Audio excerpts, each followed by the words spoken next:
नमस्कार, मी सांची समीर. आज आपण अशा एका व्यक्तीची इंटरव्ह्यू घेणार आहोत, जी माझ्यासाठी एक इन्स्पायरिंग पर्सनॅलिटी आहे. तर आपण स्वागत करूया मिसेस स्मिता कदम मॅडम यांचे. नमस्कार. म्हणजेच माझी काकी. सांची माझी पुतणी आहे, भाची आहे आणि एक छान शेजारीण पण आहे आणि ती खूप अभ्यासात हुशार आहे. खेळातही म्हणजे ऑलराउंडर म्हटलं तरी चालेल आणि म्हणून मी आज तिच्यासाठी हा खास वेळ राखून ठेवला आहे. बोल सांची. कदम काकीचे इंट्रोडक्शन एका शब्दात करता येणार नाही.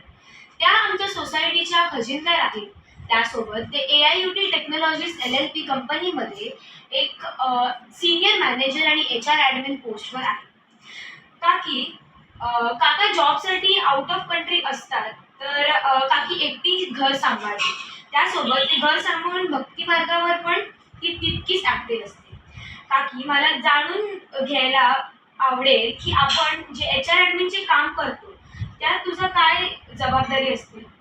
यामध्ये माझी position senior manager HR and admin आहे. तर आम्ही विविध पोस्टसाठी जे कॅन्डिडेट म्हणजे आमची जी रिक्वायरमेंट असते त्यानुसार आम्ही त्यांचं JD बनवतो आणि वेगवेगळ्या कन्सल्टंटला पाठवतो. आमचे जे फिक्स कन्सल्टंट आहेत त्यांना, मग ते आम्हाला त्या रेझ्युमे पोस्टला सुटेबल असे रेझ्युमे शेअर करतात. मग आम्ही त्यांचं एक्सपिरियन्स, त्यांचं एज्युकेशन आणि नॉलेज हे सगळं बघून शॉर्टलिस्ट करतो आणि शॉर्टलिस्ट करून त्यांचा इंटरव्ह्यू घेतो. म्हणजे आमच्या बजेटमध्ये असतात ते जॉईन करायला रेडी होतात आणि मग त्यांचा एक जॉईनिंग पिरियड असतो.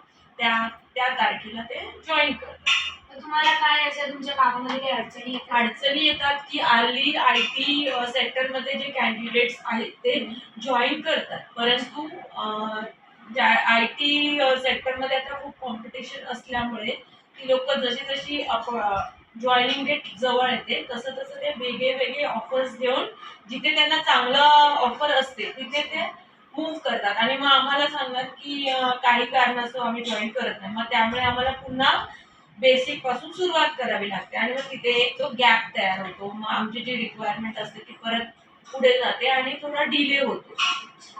मग तुमच्या सोसायटी ऑफिसमध्ये काय रोल आहे तुमचा? मी आपली जी सोसायटी आहे श्री उषा कॉम्प्लेक्स यामध्ये मी खजिनदार या पदावर मागील 9 वर्षापासून काम करत आहे. खजिनदार म्हणजे मोस्टली सगळी पैशांची जी कामे, आवक जावक हे बघायचं असतं. ते मी त्याच्यावर माझं एक बारीक लक्ष असतं. बँकेशी व्यवहार, बँकेशी करस्पॉन्डन्स याच्यावर लक्ष असतं. ऑडिट करणे, अकाउंटिंगसाठी ऑडिटर्सच्या काही क्वेरीज असतील त्याचा सॉल्व्ह करणे आणि जो आपण खर्च करतो तो बजेटमध्ये आहे की नाही हे पाहणे, हा माझा म्हणजे बेसिक हा रोल आहे. मग काका आउट ऑफ कंट्री असतात, तर जॉबसाठी मग तू म्हणजे असं कसं सगळं हँडल करतेस? मग स्वरा दिदी, श्रेया दिदी यांचे एज्युकेशन तू कसं हँडल केलीस? काका तर साधारण जाऊन 17-18 वर्ष ते ईस्ट आफ्रिकेला असतात. तर ते जेव्हा सुरुवातीला जायला निघाले त्यांना ॲक्च्युली इंडियामध्ये त्यांना एवढा खास जॉब नव्हता आणि ही लकीली त्यांना ऑफर आली. तर त्यामुळे मग ते आम्ही ठरवलं की चला म्हणजे मुलांच्या फ्युचरसाठी, आपल्या चांगल्या ब्राईट फ्युचरसाठी थोडं कुठेतरी आपल्याला ॲडजस्टमेंट करावं लागेल. मग काका गेले ईस्ट आफ्रिकेला. तर तेव्हा मी खूप असं प्रेशरमध्ये, टेन्शनमध्ये होते की आता मी एकटी कसं सगळं हँडल करणार, कारण मी जॉब पण करत होते. आणि मग पण मला माझ्या ज्या सासूबाई आहेत म्हणजे स्वरा आणि श्रेयाची आजी, त्यांनी खूप सपोर्ट केला. त्या दोघी घरी म्हणजे शाळेतून घरी आल्यावर वगैरे ते सगळं त्यांचं व्यवस्थित करायच्या आणि मी ऑफिसमधून आल्यानंतर मग त्यांचा थोडाफार अभ्यास वगैरे घेत होते आणि त्या दोघी मुळातच अभ्यासात हुशार होत्या. त्यामुळे त्यांना चांगल्या थोड्या ट्युशन्स पण होत्या. ट्युशन्स आणि स्वतःचा अभ्यास आणि माझं थोडंसं लक्ष याच्यामुळे त्यांनी चांगला अभ्यास केला आणि चांगले पर्सेंटेज मिळवलेत आणि चांगलं म्हणजे पुढे मोठ्या मुलीने पण मला तिने MBA वगैरे करून आता तिला चांगली नोकरी पण लागली आणि छोटी मुलगी आता माझी लॉ करते. ओके. तर मग मी लहानपणीपासून बघत आली आहे तुला, की तुझ्याकडे खूप पूजापाठ केले जातात. मग नवरात्रीत पण तू एक कन्यापूजन ठेवलेलंस. तर मग किती छान केलंस तू ते सगळं, आणि हे सगळं तू कसं मॅनेज करतेस?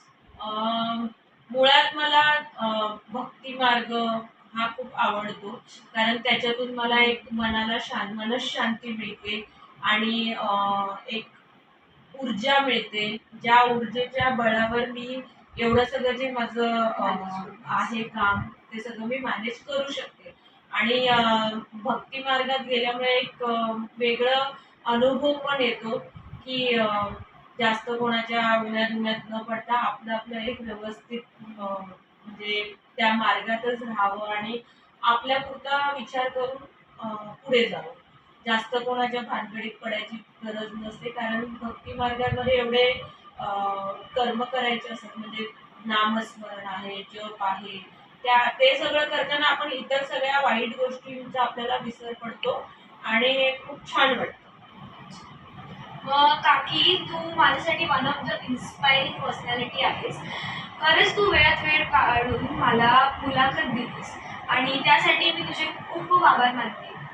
मी पण तुझ्यासारखी एक सक्सेसफुल वुमन होऊ दे असं तुम्हाला आशीर्वाद दे. माझे आशीर्वाद सदैव तुझ्या पाठीशी आहेत. सर्वांना मनपूर्वक आभार. धन्यवाद.